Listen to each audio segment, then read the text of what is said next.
Hello everyone, welcome to this tutorial. So आज हम unit second का लास्ट टॉपिक पढ़ रहे हैं। इसमें मार्शीलिया। तो मार्शीलिया जो है वो ऑर्डर मार्शीलियल्स का एक मेंबर है। तो ये जो मार्शीलिया है, जैसे कि सिलेजिनेला को क्लब मॉस से स्पाइक मॉस हमने कहा था और इक्विसिटम को हमने हॉर्सटेल कहा था, वही मार्शीलिया को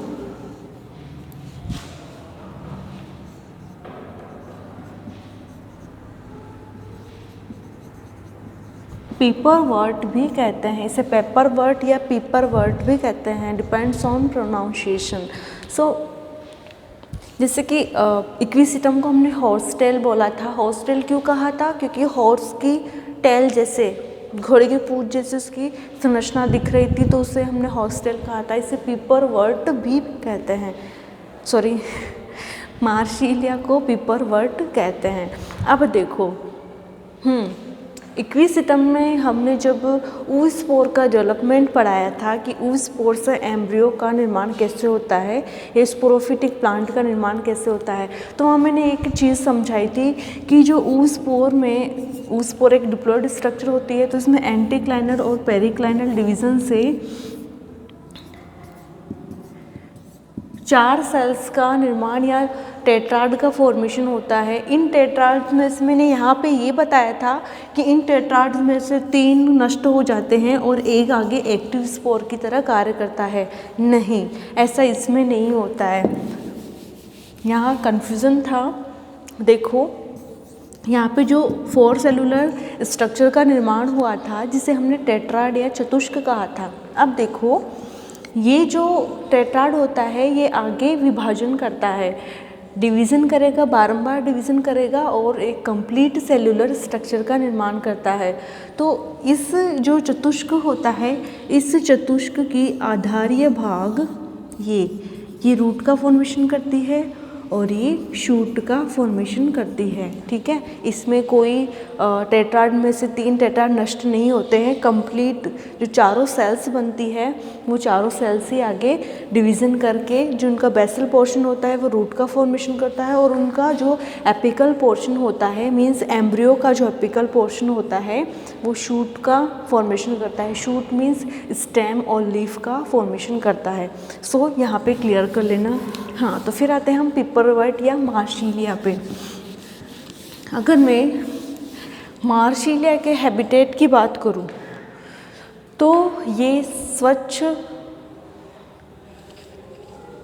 नहीं, हैबिटेट की बात नहीं करके हम जो क्वेश्चन आता है इस पे वो बात करते हैं। आपके एग्ज़ाम में क्वेश्चन आता है या तो इसकी वेजिटेटिव स्ट्रक्चर पे या इसकी रिप्रोडक्टिव स्ट्रक्चर पे। तो वेजिटेटिव जो स्ट्रक्चर है उसमें हम बात करेंगे इसके वेजिटेटिव पार्ट्स की, like root, rhizome, stem, leaf आदि, है ना। और इसकी अगर मैं रिप्रोडक्टिव स्ट्रक्चर की बात करूं तो रिप्रोडक्टिव स्ट्रक्चर में इसमें रिप्रोडक्शन भी पूछ सकते हैं। उसके अलावा इसके रिप्रोडक्टिव स्ट्रक्चर जैसे कि स्पोरोकार्प होती है इसमें, जिसमें स्पोर्स का फॉर्मेशन होता है, उस स्ट्रक्चर को इसमें स्पोरोकार्प कहते हैं। तो इसमें स्पोरोकार्प की टीएस वगैरह पे भी क्वेश्चन आ सकता है। तो यही है, मार्शीलिया भी नम व छायादार स्थानों पे पाया जाता है। अब देखो, हम बात करते हैं इसके एनाटॉमी ऑफ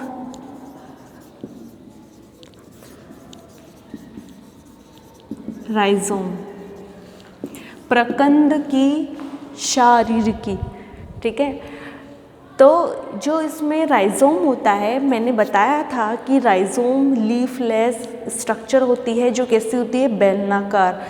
तो राइजोम मतलब एक वेजिटेटिव स्ट्रक्चर है इसमें। तो ये राइजोम होती है वो शूट जैसे स्ट्रक्चर होती है, मीन्स स्टेम जैसे स्ट्रक्चर ही होती है, लेकिन एक्चुअल में वो शूट नहीं होता है।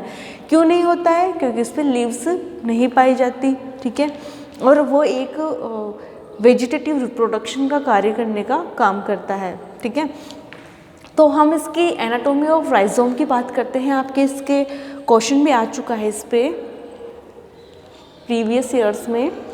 तो देखो, ये जो राइजोम होता है ये बेलनाकार और लीफलेस स्ट्रक्चर होती है। इसे 3 भागों में डिवाइड किया गया है, एपिडर्मिस, कोर्टेक्स एंड स्टील।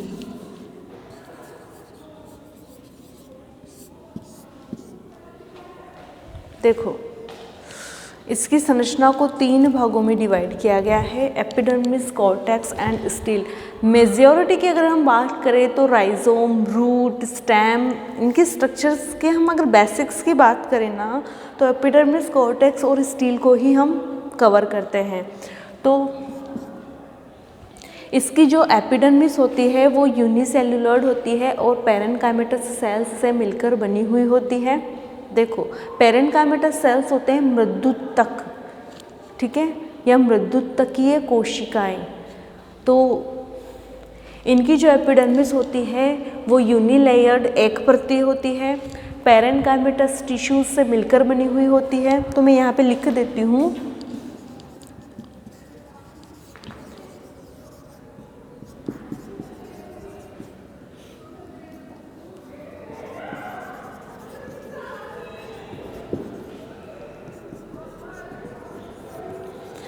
अगर सेल्स पैरेन्काइमेटस है इट मीन्स मृदुतक है, इट मीन्स वो जीवित सेल्स होगी, मीन्स लिविंग सेल्स होगी। तो ये जो राइजोम की एपिडर्मिस होती है ये आउटर मोस्ट लेयर होती है, ये यूनिलेयर्ड या एक परतीय होती है, पैरेन्काइमेटस टिश्यूज़ या मृदुतकों से मिलकर बनी हुई होती है। ये जो पैरेन्काइमेटस टिश्यूज़ होते हैं वो जीवित होते हैं, लिविंग होते हैं और इनके बीच में इंटरसेलुलर स्पेस या अंतराकोशिकीय अवकाश अनुपस्थित होते हैं और इनमें स्टोमेटा भी एब्सेंट होते हैं और इनकी जलीय जातियों में मीन्स ये जो मार्शीलिया है ये जो मार्शीलिया है इसकी जो मोस्टली जो स्पीसीज होती है वो एक्वेटिक प्रकृति की होती है, जलीय या जलीय, ठीक है। तो इनकी जो मोस्टली स्पीसीज होती है वो एक्वेटिक होती है, जिसके कारण क्या होता है, इनमें क्यूटीन का अभाव होता है या क्यूटिकल का अभाव होता है। लेकिन इसकी कुछ स्पीसीज ऐसी भी होती है जो दलदली इलाकों में पाई जाती है, दलदली एरिया या क्षेत्र में पाई जाती है, उन पे क्यूटिकल प्रेजेंट होती है, ठीक है।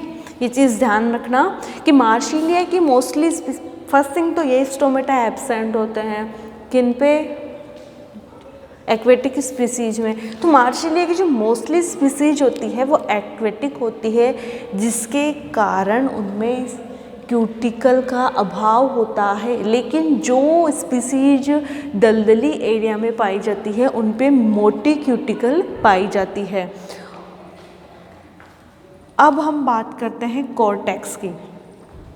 तो इसकी कॉर्टेक्स को 3 भागों में डिवाइड किया गया है,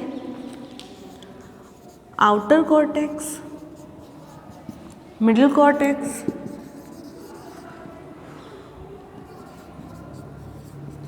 and then last one is inner cortex.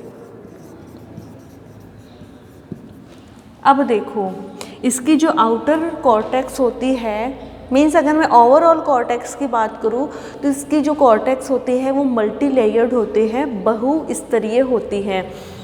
इसकी कॉर्टेक्स को 3 भागों में डिवाइड कर सकते हैं, आउटर कॉर्टेक्स, मिडिल कॉर्टेक्स और इनर कॉर्टेक्स। आउटर कॉर्टेक्स यह कॉर्टेक्स का सबसे बाहरी या कॉर्टेक्स की सबसे बाहरी लेयर या परत होती है जो एपिडर्मिस के ठीक नीचे पाई जाती है और ये पैरेन्काइमेटस होती है।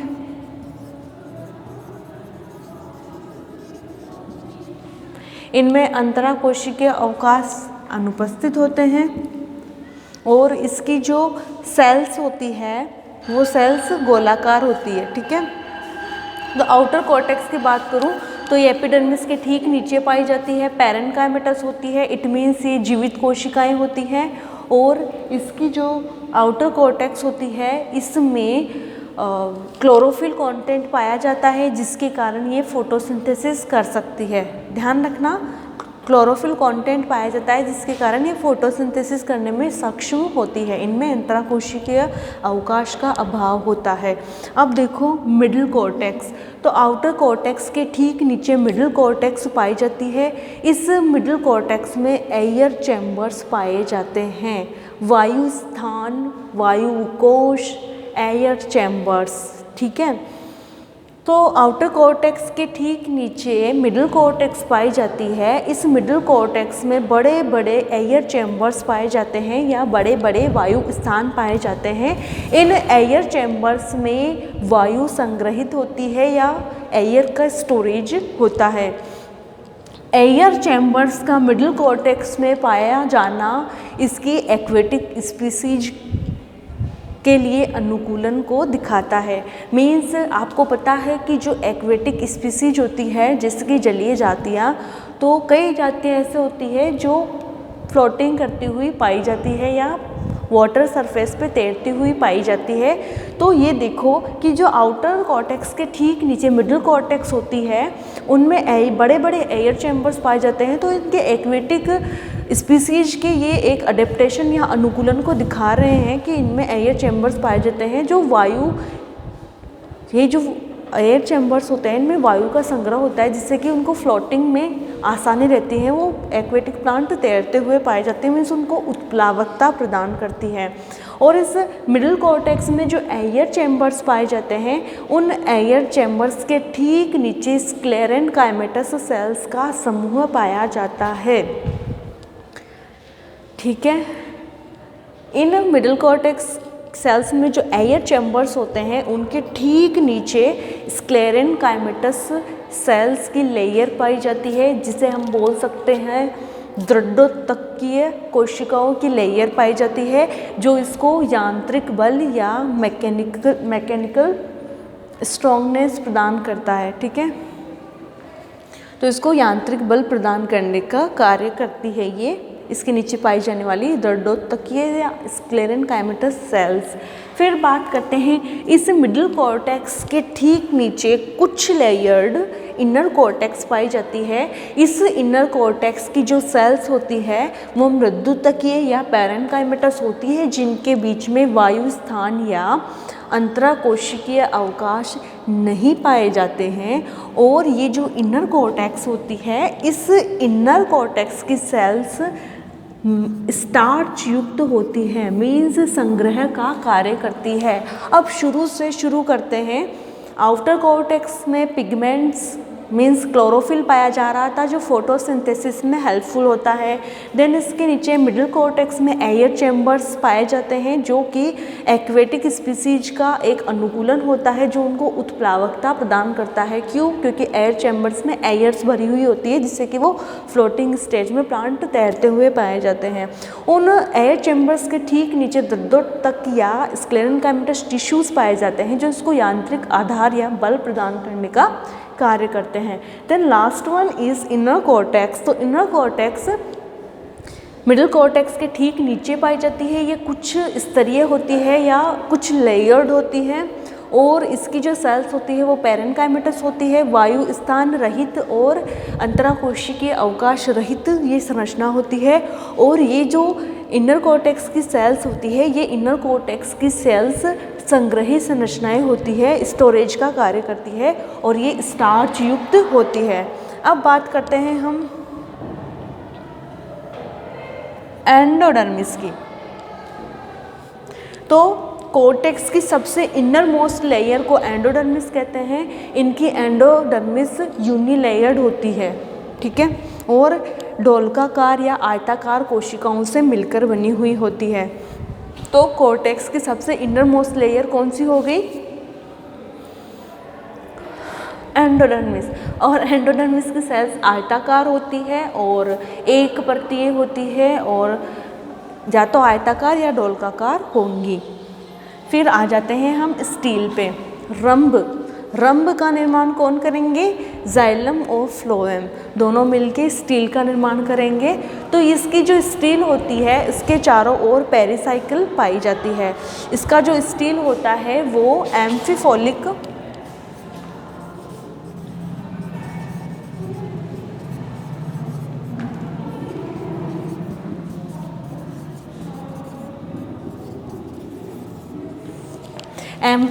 साइफोन स्टील होता है। ध्यान रखना, मार्सिलिया के राइजोम में पाया जाने वाला स्टील पेरिसाइकिल से आवृत रहता है और ये एम्फीफोलिक साइफोन स्टील पाया जाता है। एम्फीफोलिक उभय फ्लोएमी मीन्स जाइलम की रिंग के दोनों ओर फ्लोएम उपस्थित होगा, तो ये कंडीशन हो गए एम्फीफोलिक। तो इसमें जो स्टील होता है वो एम्फीफोलिक साइफोन स्टील होता है और इसके स्टील के चारों ओर एक परतीय पेरिसाइकिल उपस्थित होती है। तो इस तरह इसमें जो अरेंजमेंट होता है वो कैसे होता है कि सबसे बाहर की ओर होती है इसमें आउटर पेरिसाइकिल नहीं, आउटर एंडोडर्मिस, फिर होती है आउटर पेरिसाइकिल, फिर होती है आउटर पेरिसाइकिल के अंदर आउटर फ्लोएम, देन होता है इसमें जाइलम की खोखली रिंग, फिर होता है इसमें इनर फ्लोएम, फिर इनर पेरिसाइकिल,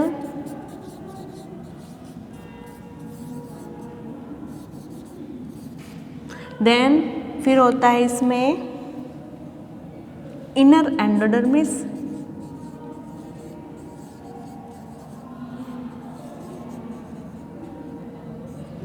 देन होता है पित्त जो स्क्लेरेनकाइमेटस सेल से बना हुआ होता है। तो मैं इसकी थ्योरी को, स्टील की थ्योरी को मैंने सिंपल वर्ड्स में समझा दिया। साइफोन स्टील इट मीन्स इसमें जाइलम की जो रिंग होती है वो सॉलिड रिंग ना होकर एक खोखली रिंग के रूप में इसमें जाइलम प्रेजेंट होगा। सेकेंड थिंग एम्फीफोलिक मीन्स जाइलम की जो खोखली रिंग होती है इसके दोनों ओर फ्लोएम होते हैं। इट मीन्स जाइलम को दोनों ओर से घेरने वाली जो संरचना होगी, मीन्स जाइलम को दोनों ओर से फ्लोएम घेरेगा। ओवरऑल अगर मैं बात करूँ तो देखो ये जो स्टील होता है वो एंडोडर्मिस से आवृत संरचना होती है। तो इसमें आउटर एंडोडर्मिस के ठीक नीचे आउटर पेरिसाइकिल पाई जाती है। इस आउटर पेरिसाइकिल की सेल्स पेरेन्काइमेटस होती है और इस पेरिसाइकिल के ठीक नीचे आउटर फ्लोएम पाया जाता है।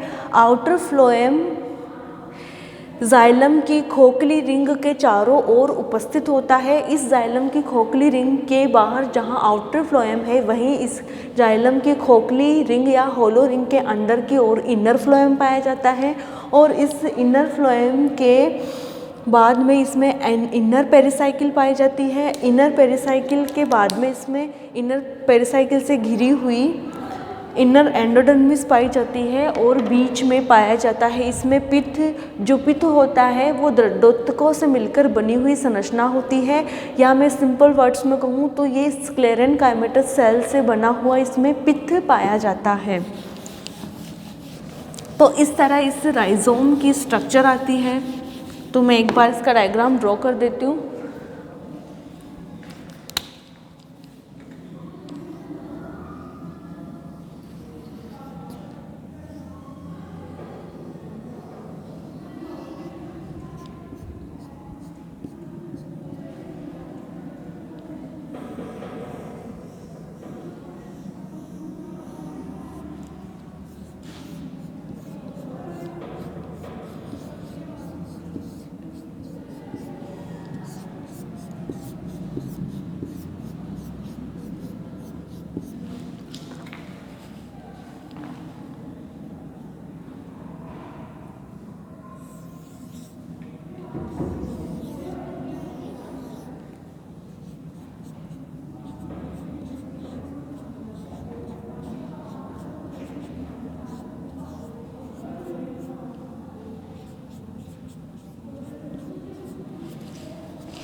ये जो स्ट्रक्चर है, मैंने बेसिक राइजोम के स्ट्रक्चर बनाई है जिसमें क्यूटिकल बनाई है मैंने।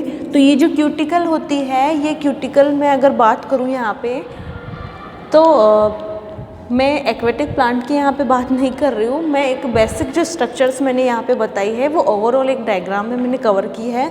तो ये तो है क्यूटिकल इसमें बाहर की ओर, फिर है एपिडर्मिस जो मैंने आपको थ्योरी समझा दी इसकी। ये होती है इसकी आउटर कॉर्टेक्स। तो आउटर जो कॉर्टेक्स होती है उसमें मैंने बताया कि इसमें क्लोरोफिल कंटेंट होता है। इट मीन्स ये जो लेयर होती है वो क्या करेगी, फोटोसिंथेसिस का कार्य करेगी।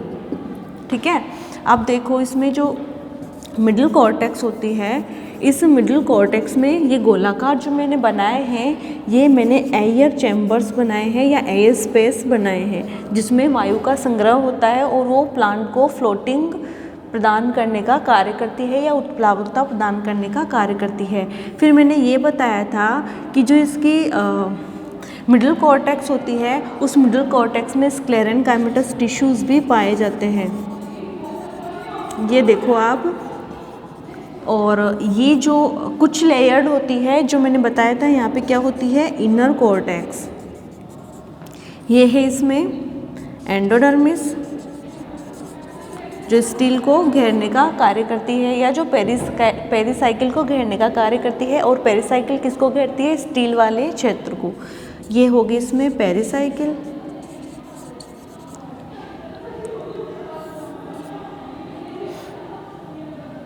ये है यहाँ पे फ्लोएम, ये है जाइलम, फिर ये है फ्लोएम, और ऐसे करके ये वेस्कुलर सिस्टम वाली जगह है। यहाँ पे मैं स्टील लिख रही हूँ इसको, है ना। तो ओवरऑल अगर मैंने अगर थ्योरी पढ़ाई है आपको, तो इस कंप्लीट थ्योरी में जो बेसिक स्ट्रक्चर्स मैंने बताई थी, एपिडर्मिस, कॉर्टेक्स और स्टील, तो ये ओवरऑल मैंने ये डायग्राम की फॉर्म में, जो कि मैंने लॉन्गिट्यूडनल सेक्शन का यहाँ पे डायग्राम लिया है। अगर आपके एग्ज़ाम में आता है तो आपको मेक श्योर कि आप इसमें लॉन्गिट्यूडनल सेक्शन ही बनाओ, क्योंकि ट्रांसफ़र जो सेक्शन होता है उसमें डिफरेंट जोन्स को आप नहीं दिखा सकते, उसको आप लेयर के रूप में ही दिखा पाते हो, एक आउटलाइन के रूप में ही आप दिखा पाते हो। तो कोशिश करना कि या तो आप दोनों डायग्राम बनाओ या फिर कोशिश करना कि आप लॉन्गिट्यूडनल सेक्शन इसमें use low.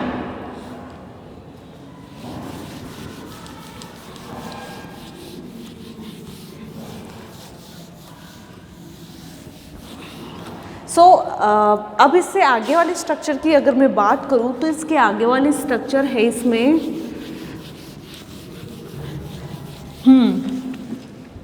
Structure of leaf. तो लीफ की अगर मैं बात करूँ तो यहाँ पे हम पिटियोल के स्ट्रक्चर से शुरू करते हैं। पिटियोल होता है पर्णवृंत।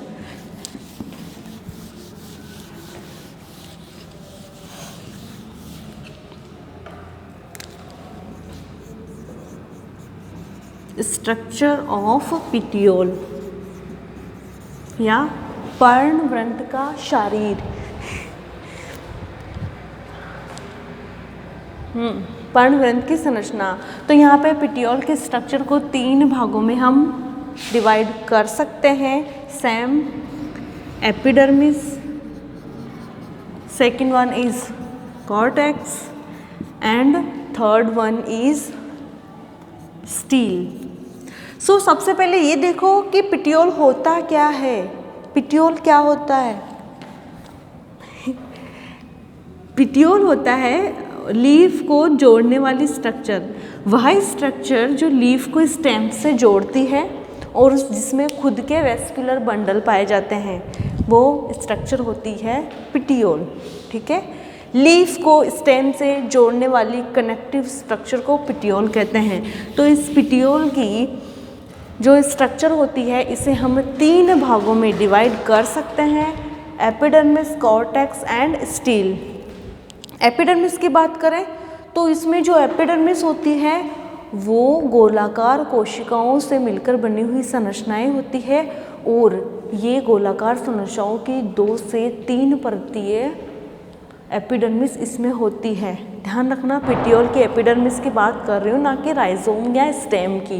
तो देखो इसमें जो एपिडर्मिस होती है वो गोल गोल छोटी संरचनाओं से मिलकर बनी हुई लेयर होती है एपिडर्मिस, जो 2 से 3 परतें होती है। उसके नीचे कॉर्टेक्स पाया जाता है जिसको 2 भागों में डिवाइड कर सकते हैं, आउटर कॉर्टेक्स, इनर कॉर्टेक्स। तो इनर कॉर्टेक्स की जो सेल्स होती है वो पैरेन्काइमेटस होती है और स्टार्च का संग्रह करने का कार्य करती है। सेम वही आउटर कॉर्टेक्स पिगमेंटेड होती है, वो सेल्स चौड़ाई में अधिक और लंबाई में कम होती है। फिर स्टिल की बात हम जो ओवरऑल बेसिक्स है वो मैंने इस क्लास में कवर कर दिए। इससे जो जस्ट आगे की क्लास होगी उसमें मैं डायग्राम की हेल्प से ये पेटियोल की स्ट्रक्चर आपको समझा दूंगी, जो शायद आपके एग्ज़ाम में आ सकती है। ठीक है, थैंक यू।